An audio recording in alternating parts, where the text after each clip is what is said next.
नमस्कार शेतकरी मित्रांनो, मान्सून हा केरळच्या दिशेने आगेकूच करत आहे। आज आहे बुधवार दिनांक 27 मे 2026। आज राज्यातील कोणकोणत्या जिल्ह्यांमध्ये, तालुक्यांमध्ये, या ठिकाणी गावांमध्ये पावसाची शक्यता असणार आहे, कोणत्या भागामध्ये पावसाचा जोर वाढणार आहे, याची संपूर्ण माहिती आपण आज आपल्या या व्हिडिओमध्ये घेणार आहोत। तत्पूर्वी तुम्हाला विनंती आहे मित्रांनो, तुम्ही व्हिडिओ पाहताय परंतु आपल्या चॅनलला सबस्क्राइब करत नाही, त्यामुळे आत्ताच आपल्या डिजिटल शेतकरी YouTube चॅनलला सबस्क्राइब करून घ्या, व्हिडिओला लाईक देखील नक्की करा मित्रांनो। तर आज आहे बुधवार दिनांक 27 मे 2026।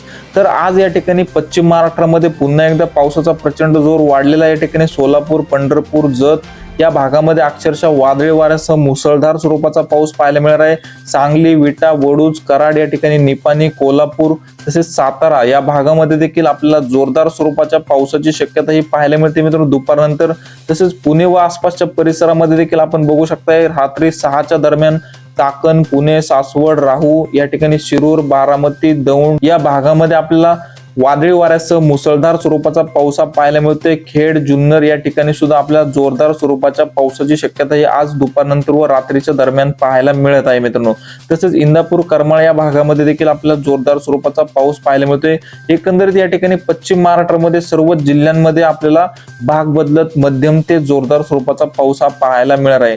तसेच मराठवाड्यामध्ये जर पाहिले, या ठिकाणी स्क्रीनवरती बघू शकता मित्रांनो आपण, तुळजापूर तसेच धाराशिव, लातूर या ठिकाणी आपल्याला मध्यम ते जोरदार स्वरूपाचा पाऊस पाहायला मिळणार आहे।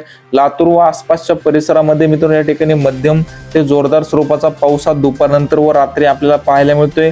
उमरगा, निलंगा या ठिकाणी, तुळजापूर, धाराशिव शहर असेल, कळंब, भूम, परांडा, वाशी या भागामध्ये, या तालुक्यांमध्ये देखील मध्यम ते जोरदार स्वरूपाचा पाऊस आज आपल्याला दुपारनंतर पाहायला मिळणार आहे।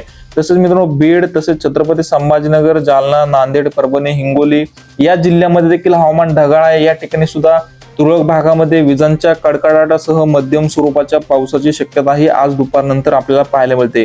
एकंदरीत जर मराठवाड्याचा विचार केला तर कालच्या तुलनेमध्ये या ठिकाणी पावसाचा जोर वाढलेलाच आपल्याला पाहायला मिळत आहे। तसंच विदर्भामध्ये जर पाहिलं मित्रांनो, विदर्भामध्ये हवामान ढगाळ आहे परंतु पावसाची शक्यता मित्रांनो विदर्भामध्ये कमी आहे। तुरळक भागामध्येच आपला हलक्या मध्यम स्वरूपाचा पाऊस विदर्भामध्ये पाहायला मिळतोय। तसेच नाशिक, जळगाव, धुळे, नंदुरबार या जिल्ह्यामध्ये देखील हवामान ढगाळ आहे, हलक्या मध्यम स्वरूपाचा पाऊस या जिल्ह्यामध्ये देखील आपल्याला पाहायला मिळतोय।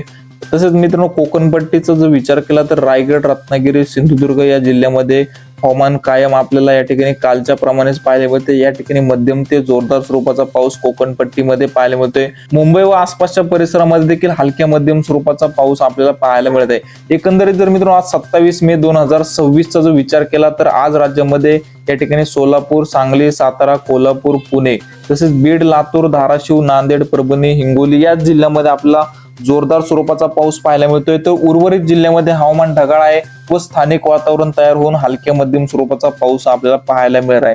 मित्रांनो हवामानामध्ये अचानक बदल होत असतात, आपण आपल्या डिजिटल शेतकरी YouTube चॅनलवरती पावसाचे नवनवीन ताजे अपडेट घेऊन येत असतो, त्यामुळे तुम्ही आपल्या चॅनलला सबस्क्राइब करून ठेवा व तुम्ही हा व्हिडिओ कोणत्या ठिकाणावरून पाहताय ते आपल्याला कमेंटमध्ये नक्की कळवा, जेणेकरून त्या ठिकाणी सुद्धा मित्रांनो पावसाची शक्यता आहे की नाही ते मी कमेंटच्या रिप्लायमध्ये सांगत असतो, त्यामुळे तुम्ही कमेंट नक्की करा। धन्यवाद।